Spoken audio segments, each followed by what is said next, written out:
Welcome to Loaded Talk. I am your congressman, third most popular politician to ever be. I am Frank, and along with me, as always, What's up, planet Earth? I'm Bean. the Bean Charlie. What is up today, sir? How is your fun day Sunday going? Pretty good. I'm getting my voice back. We went to the Lightning game last night, and there was a lot of fighting, and it was awesome.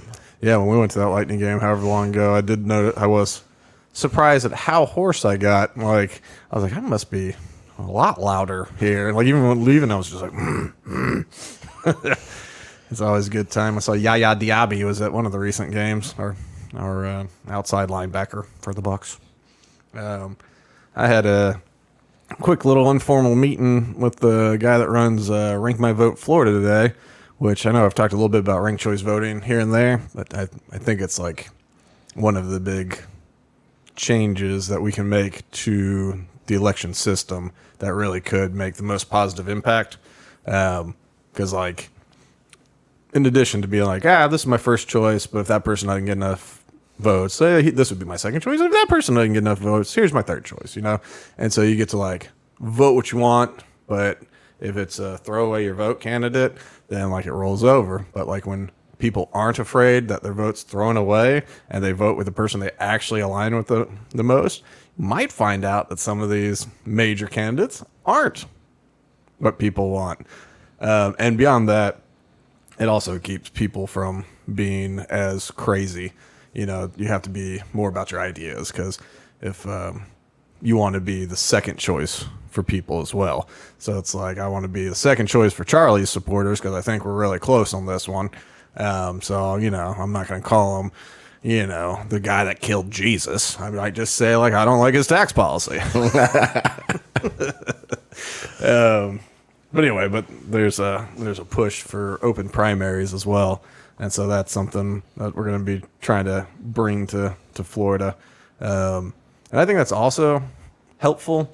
Open primaries, you know, just like it sounds, like anybody can vote in any primary, and so the nice thing about that is, you know, you have your first election.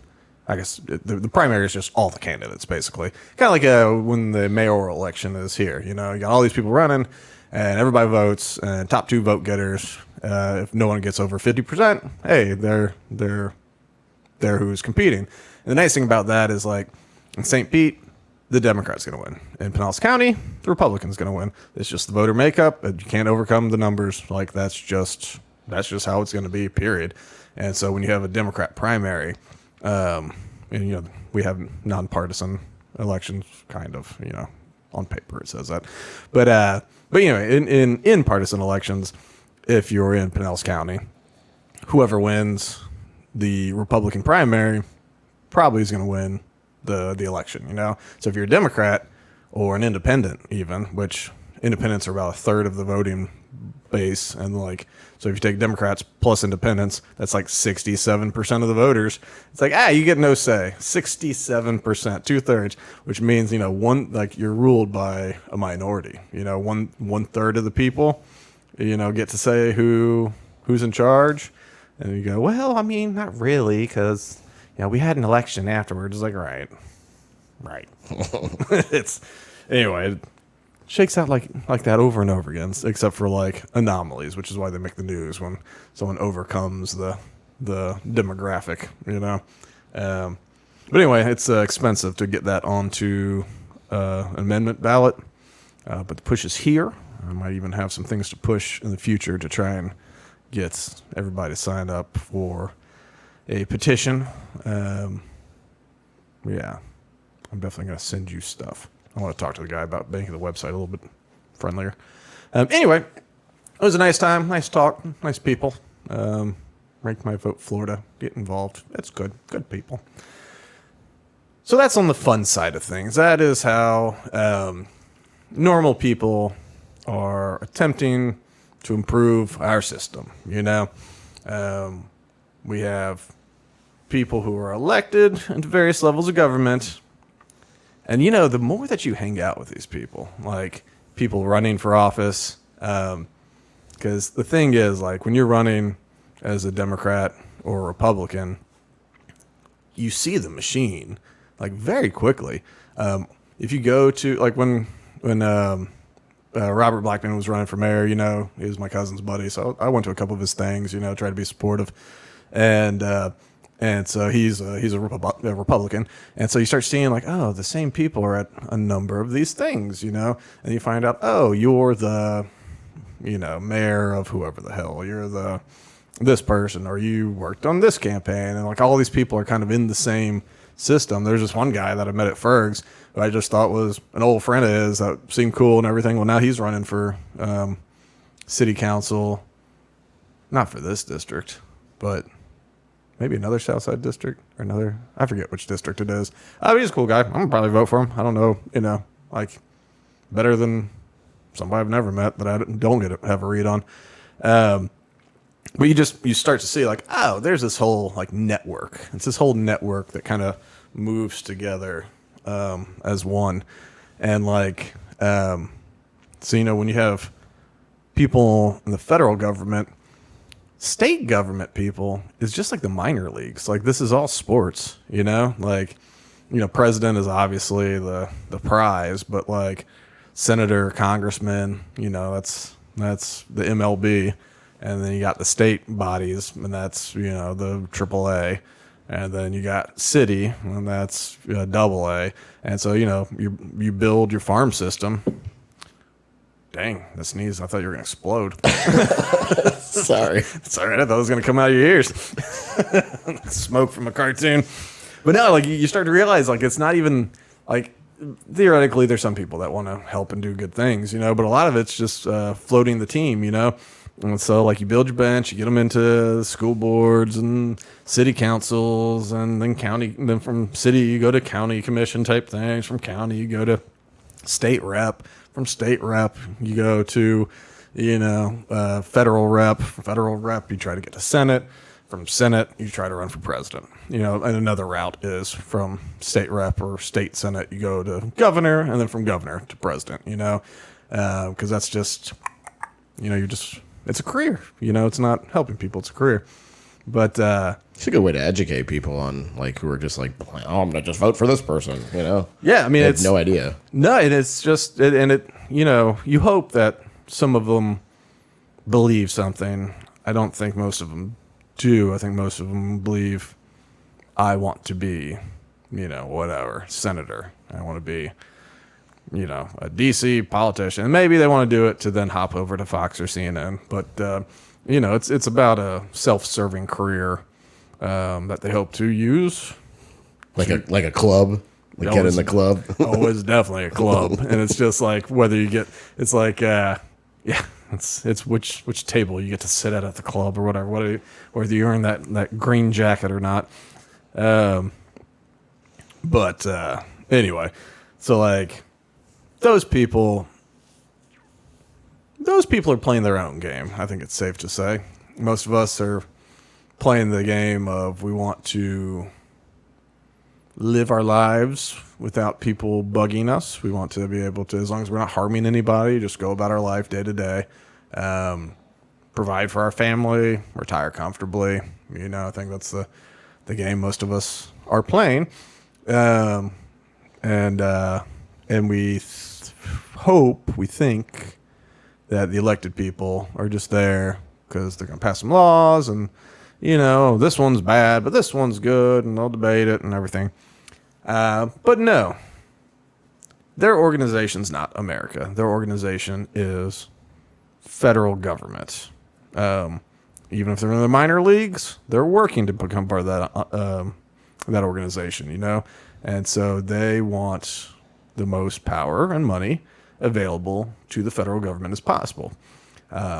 If you challenge this, that is no good, I guess you might call the FBI, the CIA, maybe those are like the managers and agents of the sports things. They control a lot behind the scenes. You never see them, but they're getting rich and they're powerful. You just might not know their name as ain't on the card, I'm actually loving this analogy. That's great. I don't want to say I'm a genius, but genius. Anyway, so we have this interesting time in this moment. In the last presidency, Donald Trump said the news media is the enemy of the people. And he was called, we said that is against democracy. That was horrible. You know, the media is the fourth branch of the government. And to say that they're the enemy of the people, that's against the First Amendment, that's against blah, blah, blah, blah, blah, blah, blah. Of course, anytime Trump saw a camera when he was walking to Air Force One or a helicopter or to his car or to get McDonald's, if he saw a camera, a gaggle of press, he went, I'm going to talk to them. And he'd sit there and talk to him for like 30 minutes, an hour, and, you know, say you don't like what he has to say. He would just sit there talking. They'd ask him questions. You can say that he was lying. You can say whatever you want. But he's like, hey, it's like, I'm going to tell you about how great I am. It's like, let's talk about everything I've done. And so, like, I mean, he gave access to these people he hates is an understatement, whatever. Mm-hmm. But then you got Biden saving democracy, and he says the press is good. You know, they don't like Peter Doocy too much. He works for Fox, and therefore he's on the other team. His press secretary now has a big binder like that, so when she's asked a question, she just reads the pre-programmed response, and then they go, "Hey, I've already addressed that. I gave her Trump mannerisms. I don't think she does this, but you know, you gotta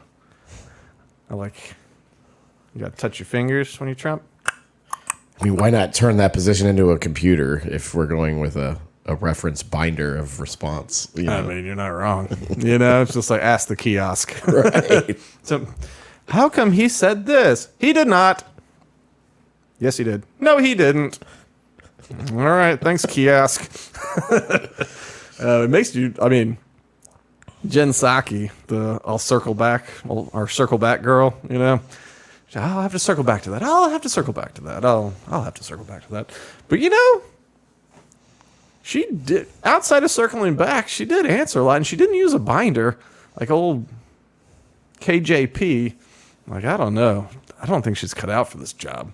Like, it's like, okay, you're black and you're gay and you're good looking. Like, cool. Like, I mean, it's good for intersectionality. You know, you look good on camera. You're really bad at this job. Like, she should be on, like, the news, I think, where, you know, you just do the anchor, man. You read what's on the screen and you don't have to think, you know, much like reading the binder, not having to think. Like, she'd be good for that. Like, she's got a face for the news, and I didn't mean that as an insult. A lot of those people are ugly, but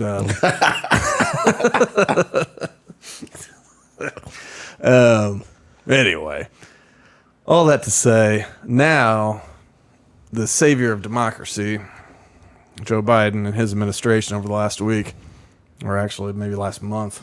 Let's see the date on this thing. Yeah, well, last 2 weeks or whatever. There's been some attacks on the press that are worrying. It's one thing. It was like during the Obama administration when they were bugging members of the press and they were tapping their phones. No one really cared about that. That's kind of a big deal, you know? Like, tapping the press is much worse than calling them names, you know? I call them names all day, but once you start using the intelligence agencies to monitor and control people, that's a whole different sort of violation of the First Amendment.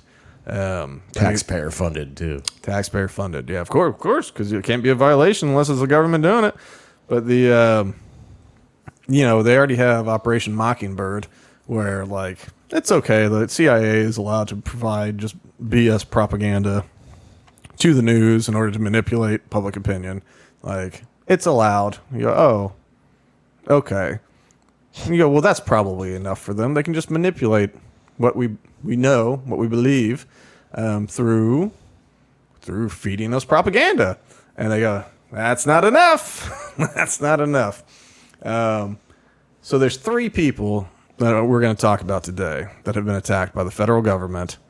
All 3, they're very different situations, all of them. but they're all First Amendment violations. We're going to start locally. Let me get this headline up. NBC News. This guy is a local guy. Timothy Burke. I first knew about him. He used to write for Deadspin, which was like a snarky sports website owned by Gawker. And this guy was living in St. Pete and writing for Deadspin. I was like, I'm going to follow him on Twitter. That sounds fun. I like Deadspin. He drives me nuts on Twitter. So he has his big focus. I don't totally understand the purpose of it, to be honest, but he takes like every sports news feed or every sports feed, and he seems to be cataloging it all for the purpose. I'm not sure. He has funny tweets though, like important moments in sports history from today, and and they'll show like still shots of like Troy Aikman, like that and stuff like so funny pictures. Okay. I don't think that's the purpose of why he does this. I know he raises money to keep it going, to buy more hard drive space and all that. I don't know, Charlie. Okay. I'm sure he could tell us. I'm sure it's something. Is it weird? Like, do you think it's weird? I find it pointless. Yeah, like, is he just bored? Maybe just autistic. I don't know. Like I don't know. He has a purpose. I don't understand the purpose, and I don't know how it what it helps to have an archive of every sports stream that can be streamed and what he's cataloging it for. Maybe he just wants to have the ultimate. I don't know. Okay, I don't know. But that's like his main thing. He's made a documentary, or either appeared or he made a documentary about. Remember the football player? He was from Hawaii, but I think he went to school at like Utah or something like that, or BYU, and he got drafted in the NFL. But he had been catfished for the fake girlfriend. Remember him? I forget his name. Manu Babu Baba Baba. Very Hawaiian name. Yeah. And you're a good football player. And poor guy, he got catfished, and he really believed this human existed, and so they did an investigation. I don't know if they did the documentary too, or if they were just in the documentary about the investigation, and actually, is this screen up right now? Yes. Okay. This picture, which this guy has been not pleading, but he's been put out on Twitter. He's like, if you need a headshot, here's a headshot. This was filmed during COVID when I couldn't get a haircut, which I was able to get a haircut during COVID. Were you? Yeah, my neighbor cut my hair. Oh, I just went to the damn barber shop. Well, I eventually found out my barber didn't close. I'm like, oh, well, I could have gone. Yeah. No, this is when I went to this place, Chago's, old Chago. Like we had to wear a mask or whatever, but I was like, all right, wear a mask. That's fine. I cut my hair. Poor Chago. Cocaine's a hell of a drug. Anyway, but I don't even know why I was mentioning that. Oh, but this is from that documentary. But okay, so that's his main thing. He pulls feeds, right? He has a bunch of computer systems crawling a bunch of video feeds that are free and available. He's not breaking copyright laws. He's worked for a number of things. But he's been indicted. Okay, so this dude's in Tampa nowadays. His wife is a city councilwoman in Tampa. He's very much a blue no matter who type of guy. That's why sometimes he drives me nuts, is because he's one of these people that is incapable of seeing any motive that is positive outside the Democratic Party. Maybe the Green Party or something like that. But there's. So when Trump was challenging the election, right, and he's saying all this stuff, and it's like, the challenge with that was Trump's lawyers in court would argue one thing, Trump and his surrogates on TV would say another thing, but these were never the same arguments. On TV, they'd say, well, this happened, this happened, this happened. And you're like, really? Like they all have evidence, all those things happen? And then in court, the answer was no. But we got these other arguments we're going to try to make. And so there was a big disconnect. So you can say whatever you want about the goal of that. But then people go I don't understand why Donald Trump would want to be known as the first president to steal an election that he did not win. And you go, well, you see that, and you go, all right. And you see it again, you see people say that. You go, so you don't think that Donald Trump thinks he got jobbed. You don't think that he actually thinks all this cheating happened. Because he talks about it constantly. It sure seems like he believes it because he says it all the time. And like I asked, Nick Carlson this one time, and because he said something like that, and on Twitter I was like, so you don't? Well, I was like, what if he honestly believes the fraud happened, and he honestly is trying to show that it happened, and that he rightfully won it? Not saying he did, but what if he believes that? And his response, well, then he's a bigger idiot or he's too big of an idiot to be president or whatever. And you go, okay, but like it's not. I don't think it's a level-headed response. It's like in the limited evidence I've seen, which was all of us. We all had very limited evidence. We had access to almost nothing because our system's open. But we all just kind of went by what was coming out, and it's like, all right, that's probably okay. And we go, what about these questionable shutdowns in all the counties that flipped red to blue, from the time that they shut down voting to the time that the counts finally started and ended? He goes, it seems like huge swings happened like in the middle of the night or all these like times. You go, yeah, that is suspect. But, we had no info on it, And so, but like to just be like, nope, no evidence. That's so stupid. It's not even worth thinking about.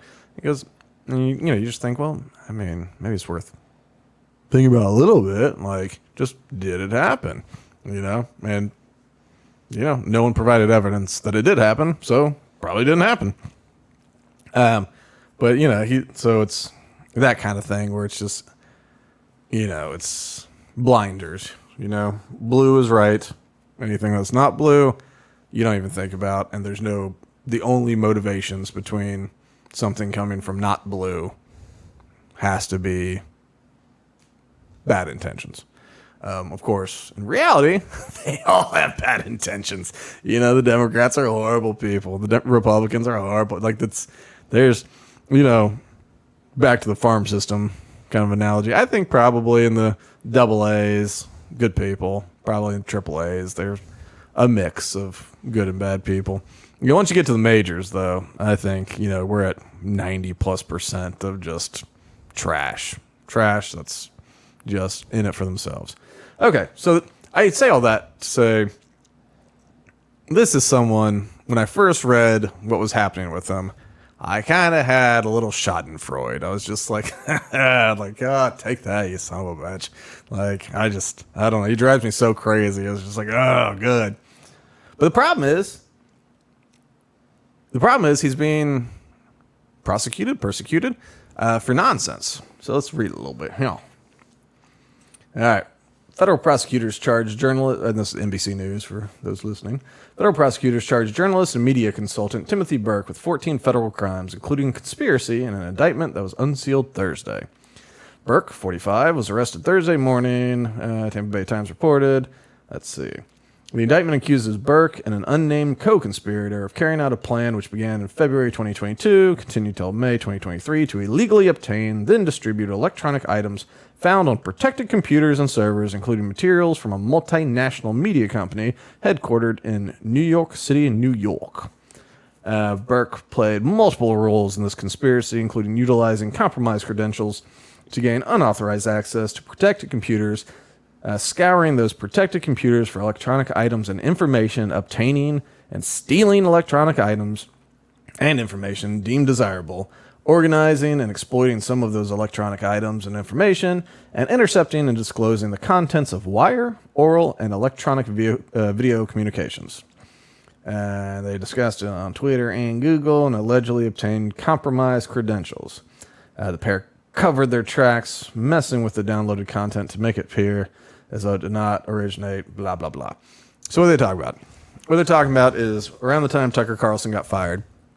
You can pop it off this. I don't know if we need much else from here other than this has not been a good thing for him, he says. Says it's been bad for him getting indicted in federal court. But around the time Tucker Carlson got fired by Fox News, a little bit before that, he interviewed Kanye West. Okay? And they played the interview, and along the way, they edited some stuff out, which is common in cable news because they got to fit into the program. But the stuff they edited out was him. What was he doing? I forget. Denying the Holocaust or something like that. You know, it was something crazy. But it was like denying the Holocaust and something to that level, right? They edited that stuff out. And so, you know, it's one of those where Kanye perhaps looked better than he should have looked, because it's kind of hard to look like a hero of freedom. Also, Holocaust did not happen. It's like, he's crazy. Got it. So someone leaked footage of the parts that were edited out. And so that, you know, was embarrassing for old Kanye. Someone also, after Tucker was fired, they leaked out these different clips. Do you remember after he got fired, all those like leaks that would come out that were like, you know, not during the show, but like pre-tape and all that. And they were supposed to make him look bad, but to be honest, they all made him just look kind of normal. Like he didn't. I don't know. Everything. I remember thinking, like, I know these are designed to embarrass him, but I don't see anything embarrassing in this content. He just looks like a dude talking to people, you know? And, like, I think one of them, there's a makeup person that was, like, doing stuff, and Tucker was being silly and a little flirtatious or whatever, but you could tell they, like, you know, she didn't give a shit. It wasn't like he was like, hey, nice tuchus, you want to go back to my place? You know, it was just playing with right, like your typical work relationship. Yeah, just like messing around with somebody. Yeah. So it ends up a lot of these came from Burke. Okay, so like, and so that is kind of embarrassing to Fox News. Let me see real quick. I just want to pull up. So you know they're accusing. What they're accusing him of doing is basically hacking secure systems, stealing their proprietary information, their feeds, and then, you know, editing it out and putting it out there. Let me see where it says. Here we go. Okay. So then his lawyer, and so this is the response from his side, and I know you can say believe what you want to, but like watching this guy forever and knowing that like he aggregates feeds all day for unknown purposes, but this is what he does, you know? This is a Q&A. I forget the source. Where you go? Okay. So here's what the government's alleging. Fox News does the Kanye West Tucker Carlson interview. They broadcast 2 hours of it. At the same time, Fox, like many other broadcasters, are live streaming continuously to many different entities, to their affiliates, and so on. And these live feeds are in high definition and encrypted. Okay, so you got affiliates. But at the same time, they're also broadcasting low definition, unencrypted feeds. They're internet addressable with no user ID and password required. All you need to know is the URL. Okay. Why are they not encrypting all of it? Man, because they're short-sighted and stupid. I'll get to that in a second. Actually, we'll go ahead and talk about that now. So a while ago, I don't know if it's fixed now, when they first started coming out with security cameras that you could check remotely, right? Like check it from your phone or check it from anywhere in the world. The way that worked is every camera had a URL, but it was a very unique one. You couldn't stumble upon it. It was, jumble of characters and all that. But it's also not password protected. And what people found was that everything had a similar chunk of wording or code or URL. Like there was a similar thread that could be found in each one of these addresses or on the page or whatever. But you could Google, if you just Googled this one string, you could pull up in Google for free all these security cameras. Now, if you search for security camera, it probably wouldn't show up for you. But if you knew what to Google, all these things would pop up. And so, I played with it at some point. I was nothing's exciting, but it's like, here's a shipping dock in Boston. And so you just see, it's like, yep, that is what that is. And the weather looks nice today, but you can click through and there's a lot of stuff like that. I imagine this is a similar thing where the affiliates or whoever they send it to, they go, all right, here's the URL. You don't need a password because it's such a crazy specific URL that it's hard, no one's going to just stumble upon it. Okay. So I imagine on the one hand, you probably just Google something and that would pop up. But then also there are third-party sites that transmit these live feeds as a service. They have password-protected sites, and in this case, somebody on the internet provided Tim with a publicly posted user ID and password for a demo account on one of these services that are used by broadcasters. So Tim logs into the site, and the site automatically downloads to his computer a list of all the live streams on the site. The important thing to note here is live streams do not require user ID and password to access them, just URL. There's a much more simple version of this is IPTV. IPTV's services, they aggregate a bunch of streams that are out on the internet. They put them through one service. You pay them a certain amount of money a month, $5, $8, $12, whatever it is. And then you can essentially have a TV service with a guide and everything for that small price, where you get essentially a full cable package almost. And there is stuff like Fox and, I don't know, lots of things.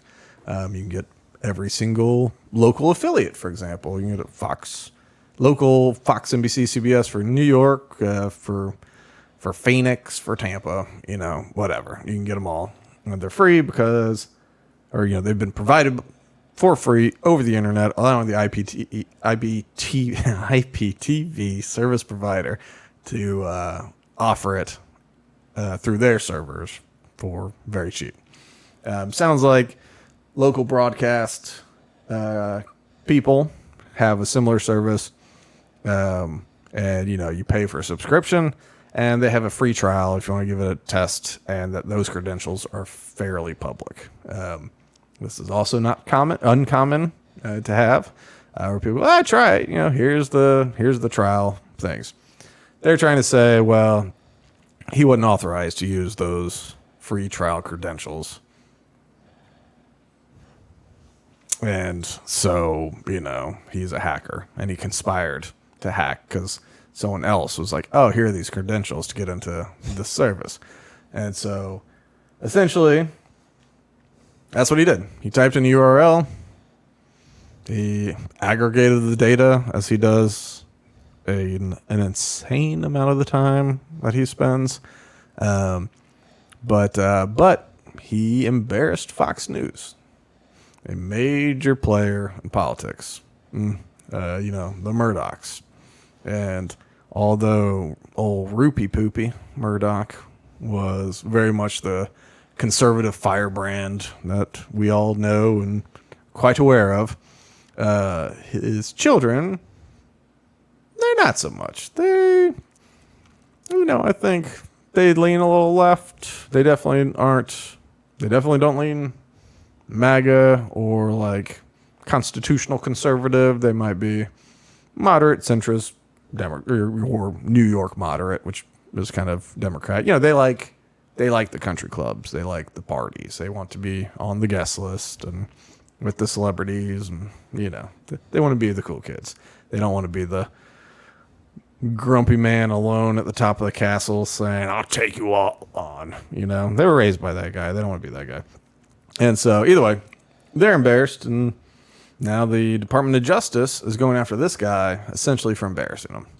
He embarrassed him by using a public source, a legal source, to show video that is interesting to the public, which is sort of the job of a journalist. And now he has been indicted, and he faces something like 72 years in prison as a maximum sentence for these crimes. So I leave it with that guy, one, because he's local, and two, because he's a little different than these other two people I'm about to talk to as far as political affiliation goes. Take me off the thingy. So, by the way, I like the racing stripes on this cup here. Tervis racing stripes. I don't know. I drink so much water that I have to bring one of these to work every day because I drink I don't know. It's easy over a gallon. So if I don't bring a cup, I just don't know what to do. So I end up walking to Publix and finding another one. But this is the only dishwasher safe tumbler they sell. And so I've got so many of them because I unfortunately forget my water cup a lot. I could save money if I stopped forgetting, or just I don't know, bought a gallon of water. But I'm not going to do that, Charlie. I'm just not going to do that. All right, so we got this other chick, we have this other professional reporter who is being held in contempt right now. This is Catherine Herridge. That's her. I don't know. I think you go back in her day, you probably could call her a chick. She's now a respectful woman. So this is Through the Blaze, which once again is beautiful without its ads, which I just love so much. All right, a federal judge held a veteran investigative reporter, Catherine Herridge, in civil contempt of court on Thursday for upholding journalistic ethics and not revealing her confidential sources, something that has been protected for a while and backed up in court a number of times. Federal District Judge Christopher Cooper ordered Herridge to pay a fine of $800 per day that she didn't give up her confidential source. He says, "The court does not reach this result lightly. It recognizes the paramount importance of a free press in our society and the critical role that confidential sources play in the work of investigative journalists like Herridge. Yet, the court also has its own role to play in upholding the law and safeguarding judicial authority." Extortion? Yeah. It's listen, we know it's important, but our job is more important to us. That's blatant extortion. That's hilarious. Charlie. Surprise, surprise. That's what the government does, is blatant extortion. I mean, come on. That's what everything they do is. Why do you think you get a fine for jaywalking, Or it's you crossed a street when one light was flashing instead of another light, which harmed no one and endangered no one, maybe yourself. It's here's a fine. It's well, that's extortion telling me when I can walk and can't walk. It's that's right. That's right. Anyway, Cooper did stay the ruling for 30 days to give her time to appeal. Hopefully, a higher court turns this over, or overturns this. The case stems from Herridge's tenure at Fox News. In 2017, she reported on a federal investigation into a Chinese-American scientist named Yanping Chen, whom the FBI once investigated over suspicions of Chinese military ties and whether she had lied to the U.S. on immigration forms, or lied on U.S. immigration forms. According to the New York Times, FBI never charged Chen. In 2018, Chen sued the federal government, alleging that the government employees had leaked her information to Herridge in a violation of the Privacy Act. And she's got a bit of a case there. It's hey, I was under an investigation that never came to charges, and now everyone's talking about the investigation as if I have ties to a foreign combative government, and that sucks for me, y'all aren't supposed to tell people that. Last year, Cooper ordered Herridge to reveal the source of her information about Chen, but she refused to. Good for her. Yeah, that's the right move. That's how you have confidential sources. If you start giving them up to the feds, you don't have confidential sources. And then, when the government does horrible things, guess who doesn't tell you about it? You'll never know about Abu Ghraib or whatever, shooting civilians from helicopters for fun and all this kind of stuff. I mean, not like they locked up Julian Assange for that kind of stuff, but other journalists. Fox News condemned it as a deeply chilling effect, which I only bring up because that's in another article. Blah, blah, blah, blah, blah. All right. So this person, she covered an investigation. And now the federal government saying, you have to give us $800, or a federal judge, but still, I repeat myself. It's $800 per day if you don't give up your source. The First Amendment, the freedom of press, is less important to something to that. That's all right. The freedom of press is not as important as us finding someone else to charge with a crime. You know? And I think that should also be, I don't know if this is technically whistleblower protection. I would say that's a whistleblower protection law. But I guess since they weren't saying the FBI was doing something corrupt, they're saying, here's an ongoing FBI investigation. I guess that's probably not whistleblower. So anyway, so that's another one. So that's on the, she's obviously not a blue no matter who, since she was working on the old Fox News. So that was one. But here's another recent one that perhaps is, I don't know if it's the biggest, but it's something that I dislike the most. This fella right there is Steve Baker. He works for The Blaze, or I think he's freelance, but he was freelancing for The Blaze during January 6th. He's being charged. Well, let's just get into it, I guess. But he's the guy, when we reviewed things like the pipe bomb and the Secret Service people, Capitol Police, that lied about where they were at certain times, the guys that said that they were shouted at and called the N-word and they were assaulted this way and that way. He's the one who was like going through the footage that he was given access to and disproved a lot of these things. Where he's like, look, we have the footage now. We have footage. None of these things happened. And in the pipe bomb, it's all sorts of other things happen. But so to give some background, this is the guy that actually brought us most of that information, which most of it made the government not look great. Hold on. Let's see. I'm going to skip here. Skip. All right. Original story. Let's see. Blaze News investigative journalist Steve Baker, who for years has been searching for the truth about January 6th and believes the U.S. government has been targeting him for it, on Friday was charged with 4 misdemeanors. The FBI charged him with 4 misdemeanors related to January 6th. The charges are knowingly entering or remaining in a restricted building or grounds without lawful authority, so terrorism, disorderly and disruptive conduct in a restricted building or grounds, disorderly conduct in a Capitol building, parading, think about it, no one likes a parader, demonstrating or picketing in a Capitol building. Can you imagine what would happen if we allowed everyone to parade whenever they want to? Come on, Charlie. So, let me just get this. He was there being a journalist, and then they're charging him with being a journalist. No, they're charging him with parading.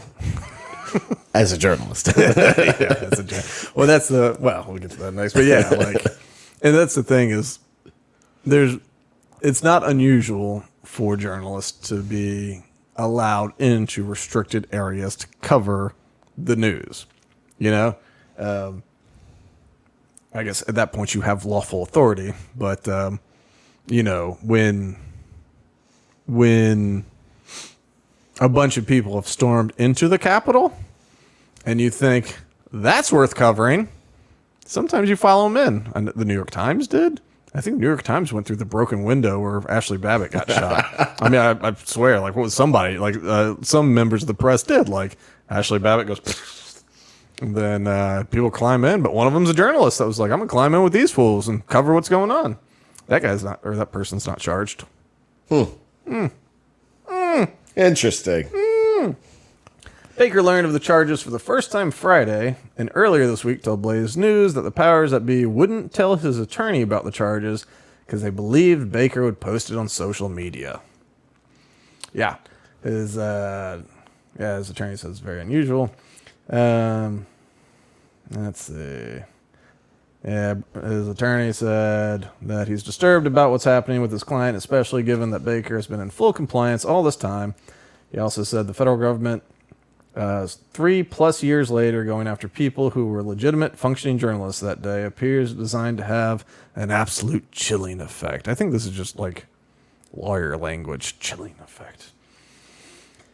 Why? Yeah, so Baker asks his attorney why they're doing this. He goes, you know why. You've been poking him in the eyes for 3 years. So, background. Earlier this week, Baker said the FBI instructed him to self-surrender on Friday morning. He said the agency told him to show up to the field office in shorts and sandals, which he said typically means authorities want to make it easier to prep an individual for a perp walk, humiliating perp walk. But he showed up in suit and tie. It's to make it easier to change in the jumpsuit. And For misdemeanors. for misdemeanors. Okay. Yeah.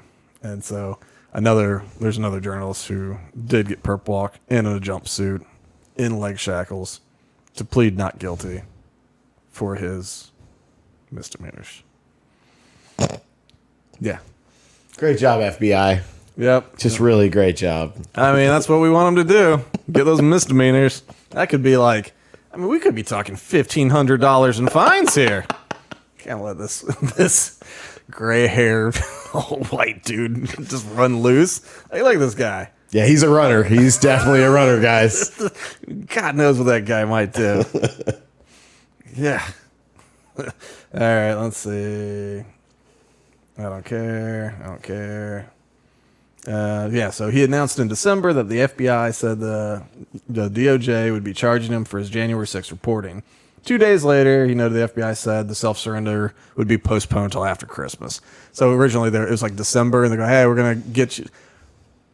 need you to self-surrender sometime before the new year.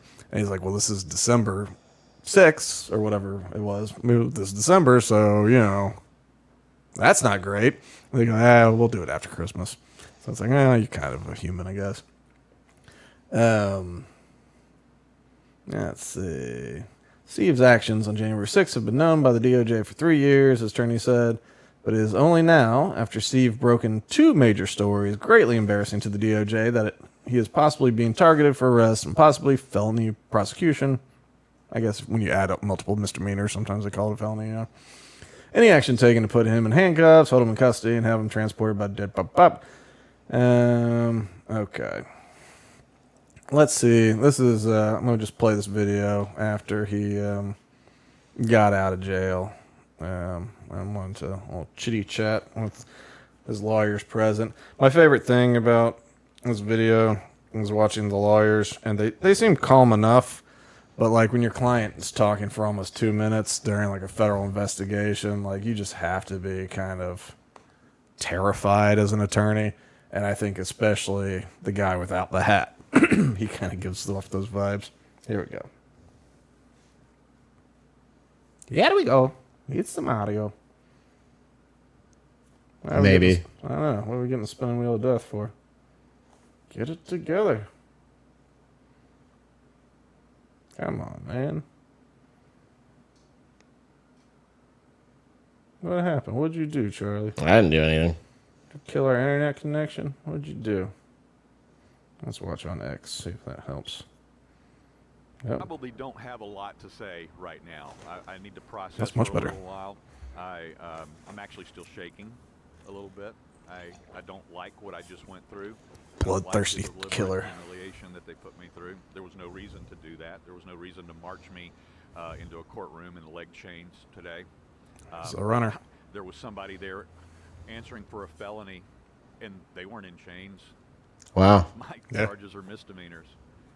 It's just it's mind-boggling, but that is unfortunately the type of selective persecution that January 6th defendants are facing. This is true. And ultimately, what we are looking at here, and probably the only reason that many of the January 6th defendants have had to go through what they've had to go through, is because of what I've talked about so many times, what I've written about so many times. It's called scary words. It doesn't matter if it's Stuart Rhodes. It doesn't matter if it's the grandmother who chanted USA, USA in the Capitol. It's the scary words that were said. If you don't say the right thing at the right time, I think that guy just I crush you.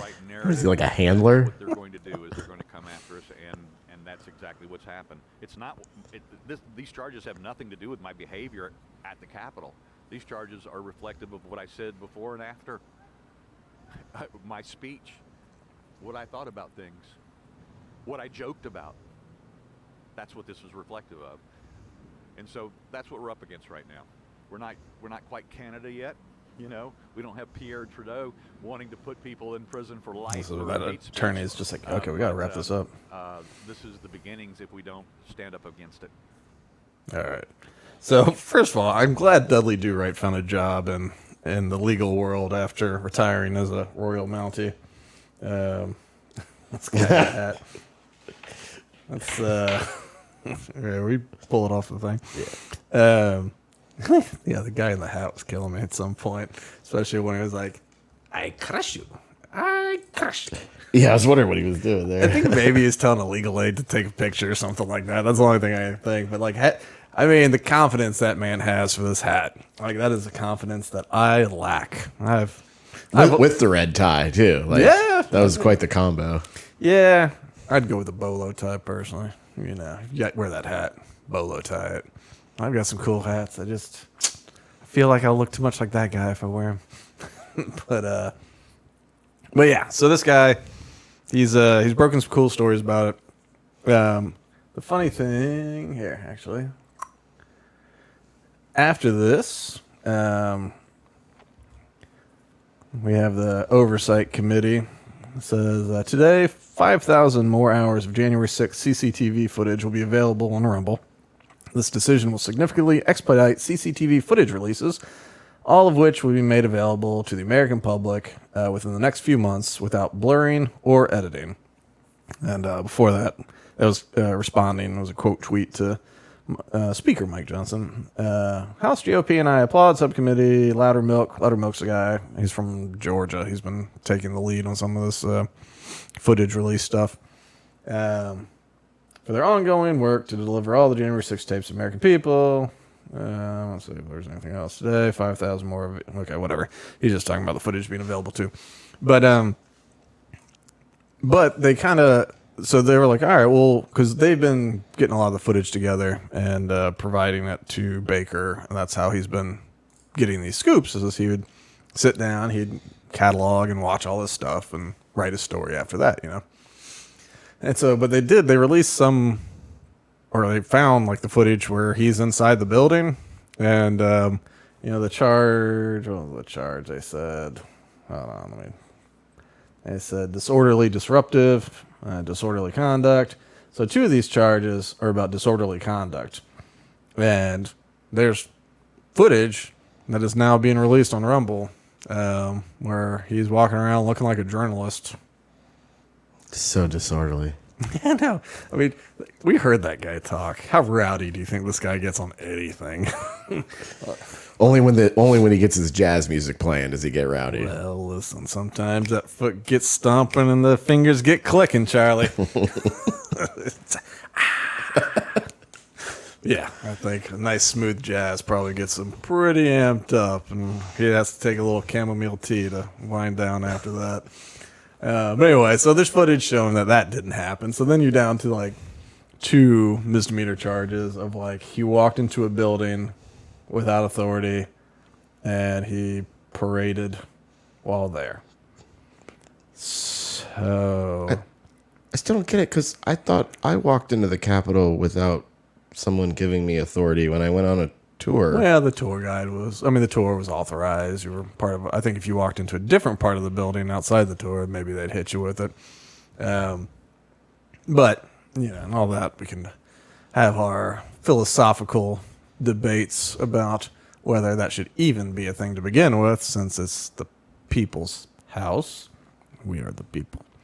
But it's like, all right, parading, demonstrating, picketing. It's like, well, he wasn't demonstrating. I think parading probably means in a sign waving sort of way. So it's like, all right, well, he wasn't doing that. He was being a journalist. So that's like 3 of them are eliminated. So then we're really down to knowingly entering and remaining or remaining in a restricted building or grounds without lawful authority. It's like, all right. Like, he's a member of press who's covering the fact that a bunch of people had already gone in there, right?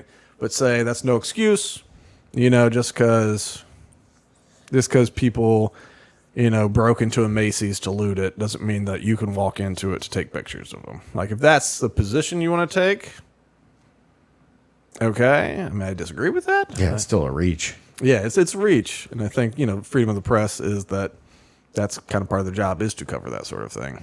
But okay, you want to say that that's not okay, which I still think is a bad precedent to set, but okay. Guilty of a step below trespassing, like you get a ticket for that. You don't get arrested by the FBI for that. You get a ticket. It's, whatever it is, $500 fine, $350 fine. And then, call it a day. Or withhold of adjudication, do some community service. Don't do it again. You wacky gray-haired journalist. But this is how we're spending our time. This is how... Yeah, what a waste of the FBI. Jesus. Yeah, it does seem like a waste. It's... So that's three different journalists who right now are facing, I guess, one of them civil contempt of court. But the thing is, if she loses her appeal and doesn't pay the $800 a day, which $5,600, so you $5,600 a week, I don't know times 52 weeks what that is, but 56,000 is 10 weeks, so times 5, yeah, that's a lot of money. 56, 250,000, 280,000, something like that. Anyway, that's a lot of money. $250,000 or more a year. Look, just rough math. She doesn't pay that. Well, she'll be in criminal contempt, because like you don't pay the fines. That's the kind of gross thing that we're talking about, like jaywalking tickets and stuff. Like you get a ticket for jaywalking. You go, I don't agree with that. I'm not going to pay it. You will end up in jail under criminal charges. And like same with taxes, like don't pay your taxes. They'll lock you in a cage. And if you come out and say, I'm still not paying them, I mean, you will spend your entire life behind bars if you refuse to pay your taxes, if you refuse to pay your jaywalking ticket. If you go to court and go, I'm never going to pay this, they go, well, do community service without charge. You go, no, I did not. This is a victimless crime. I did nothing wrong. So you're going to go to court, show back up, and if you keep saying, like, no, I refuse to do it, maybe at some point they get bored with you, but you might spend a lifetime in prison for jaywalking. I know this seems extreme, and people would go, just pay the fine. But the fact that it's theoretically possible is the thing that should concern us. But January 6th is just more and more. It's clear that it's a combination setup and psyop. I know psyop makes you sound crazy, but it seems very clear that the people in power in D.C., the Pelosi, maybe McConnell, I don't know. Pelosi, McConnell were the people that were the leaders at that point that were in charge of Capitol Police that did not staff it. They did not communicate. The Capitol Police did not communicate to the officers that there would be lots of people there. They refused help from the National Guard that was offered. They did not request support from the D.C. police. So, the leadership of the Capitol Police was that, a lot of people would be there, and they just passed on to nobody. And so, like, you knew a huge crowd would be there, and you set up the Capitol to have very little security. According to some of this footage, it looks like then you start shooting, non-lethal rounds into the crowds, tear gas, rubber bullets, etc. So you just shoot that into a crowd that's still behind the barriers. You have people that came from somewhere telling everybody we got to break in there. They got a bullhorn that said, everybody move forward. Everybody move forward. That guy with the bullhorn that was telling everybody to move forward, he can't be identified in any facial recognition database. Like any of them. I guess he doesn't have a driver's license or a social media page, which is unusual because he has a bullhorn. Normally when people buy things like bullhorns, they've also done things like driven an automobile. Just not all of them, but a lot of people like to drive places like Washington, D.C. Get on an airplane, like I don't know. Do you need a ID to buy a bus ticket? I have no idea. I don't either. Sure. I don't think you did. When I took a train, I didn't need one. I was just able to buy a ticket. Yeah. Like, there's literally no security on trains. In America?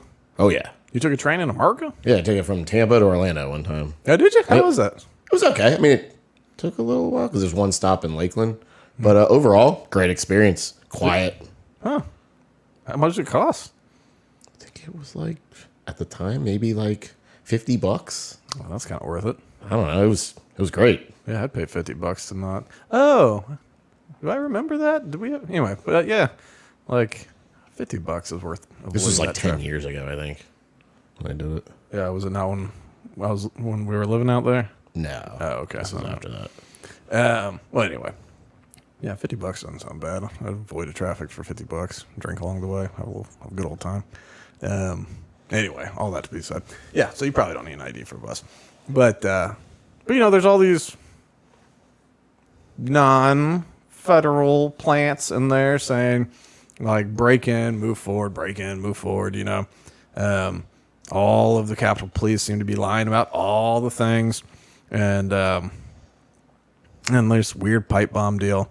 But they're going after all these people for such small issues and like holding them without trial for so long, where like by the time they go to trial for their misdemeanors, they've been held for a year, 2 years before seeing a judge.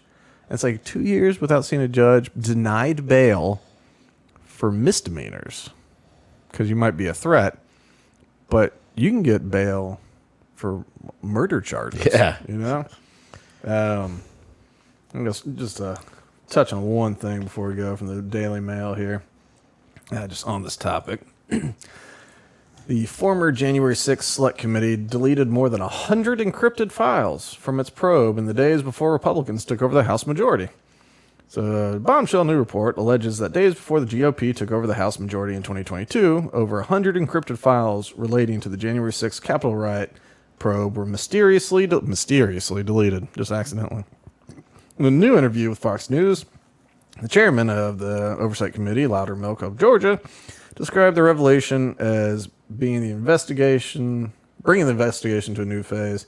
I like these blanks on here. That's my Raspberry Pi hole working out here. Loudermilk alleges that a forensics team found that 117 files had been either deleted or encrypted on January 1st, 2023, shortly before the Republicans took over the investigation that had previously been led by Benny Thompson and Liz Cheney. The congressman is demanding Democrats hand over the password, and since they've been recovered. It's obvious they went through great lengths to prevent the Americans from seeing certain documents produced in their investigation. It also appears that Benny Thompson and Liz Cheney intended to obstruct the subcommittee by failing to preserve critical information videos as required by House rules. I guess that's Benny Thompson. I don't know who Benny Thompson is. I'm guessing that's them, though. Let's see. Things are going, whatever resources. Anyway, so yeah, the subcommittee that did the big show, when they had the NBC or whatever produced video coverage for their January 6th hearings, to say, we should definitely impeach Trump based on our edits of this for prime time. Like that committee decided hey, before someone else gets in power, let's delete some stuff or encrypt it behind a password that only we can access. And it's just like, okay, well, that sounds like you're trying to release the truth, doesn't it? Right? It's no one can see it but me. And the fact that that shaman guy, he was convicted. He did not get out early because the truth came out that he didn't do anything wrong. He got out early just because he had time served, and they said, all right, well, you've done whatever, 60%, 80% of your time. You're good for your misdemeanors. But that footage that came out through Tucker Carlson, where they showed him being escorted around the Capitol by Capitol police officers and going into the rotunda going into the actual whatever the room is called where they go to vote and everything. And he led off with a prayer of protect the Capitol Police and all this kind of stuff. And like, and at one point he's walking in, and like he walks into a circle of like 9 Capitol Police officers. He's following another 2. He's like, hey guys. Like if he was a threat, like there was like 9 of them. They could have gone like in a cartoon, you know? And so that wasn't available for his trial. It should have been through discovery, through the discovery process in normal criminal court. That footage would be made available to the defense team, and the prosecution, which happens to be the federal government, said, oh, we've handed you everything. Like, that's prosecutorial misconduct, you know? Much like we're kind of seeing in Atlanta on the Trump. Like, the important thing here, though, and one reason I wanted to include Timothy Burke in it, not just because he drives me nuts and I kind of have his back anyway, is that, like I said, he's blue no matter who. His wife's a Democrat councilwoman out of Tampa. The DOJ is Joe Biden's DOJ. It is very much staffed by people friendly with the Democrat Party. His connection to the minor leagues of the Democrat system and the fact that he has zero empathy for Trump or Trump supporters, let alone sympathies. He was coming at his footage was to embarrass Tucker Carlson, a right-wing guy, on Fox News, the right-wing newscast. In spite of all that, you know, he poked a member of the elite. You know, the Fox News. You know, it's the other team, but they all have cocktails together. And so he embarrassed the elite. He made them look silly, and he's paying for it. They're going to drag him through. And he'll probably win, I think. But sometimes the process is the punishment. And the more corrupt a government system gets, that is more so the case. It's about the process. The process is the punishment. You're not guilty, but who cares? You know, there are people related to me who got audited one year on a company level. And everything was on the up and up, but it took about a year to prove. Had to hire lawyers and accountants, you know, for their company. And at the end of it, IRS says, hey, we were wrong. We're sorry. Here's a check for like $2,000 and a letter of apology. But of course, $2,000, you know, when you're paying $800 an hour in professional fees, like that $2,000 didn't go too far. And throwing pennies at it. Oh, I know. They go, sorry, here's $2,000 back to reimburse you. It's like, cool. Well, you know, the accountant's $200 an hour, the lawyer's $300 an hour. And it's like we had to, each letter that gets responded to is an hour and a half or something, you know. And not to mention that we have to meet before the letter is sent, and you know all that. And so, but they're so corrupt, the IRS. They go, the agent that did it. And he's like, there's something here. There's something here. And he was about to retire. So he's like, check it out. So next year, it was him personally. You know, so it was the business one year, him personally the next year. Once again, same thing. Audited for a year. Like, he's got offshore accounts. This dude drives a Ford. Like, and not just now. Like, every car has been a Ford. Like, he doesn't even buy imported cars. And it's like, what would he, like, he hasn't been overseas in, I don't know. Well, I guess he took a vacation recently. But, beyond that, like, 30, 40 years, which I'll tell you a story about that later. He's got a crazy story. But then, like, my grandfather, he was indicted by the damn Kennedys. And so, like, JFK was in office. Bobby Kennedy was the attorney general. They indicted him. And they said, who's up to no good. And but then they said, hey, flip on some of your business partners because we think they're actually the ones up to no good. Flip on them. We'll drop your stuff. And, grandfather said, no, I don't think so. I think I'm going to fight these charges. I don't agree with them. Well, not guilty. Not guilty. Audited every year for the rest of his life. The process. It's not, the process is the punishment. And so luckily, you just hire accountants, keep your books in order, and you pass. But you got to do an audit. Like every year.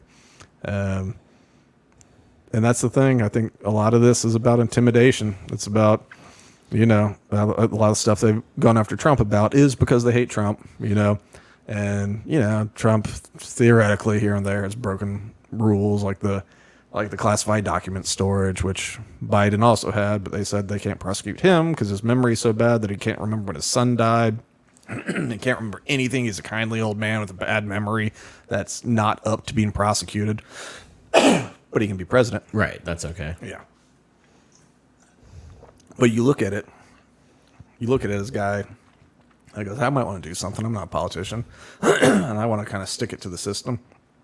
And then you go, maybe I don't want my career and my life ruined by this process.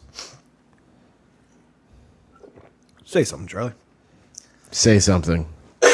Or something. It would be something. Frank's over here choking, everyone. Yeah, so there you go. Thanks. Anyway, that's going to wrap us up for this week. Not because I'm choking. Follow us on all the things. Until next week. I have nothing. Don't cross the street without a crosswalk, I guess. It's true. Don't do that. All right, bye.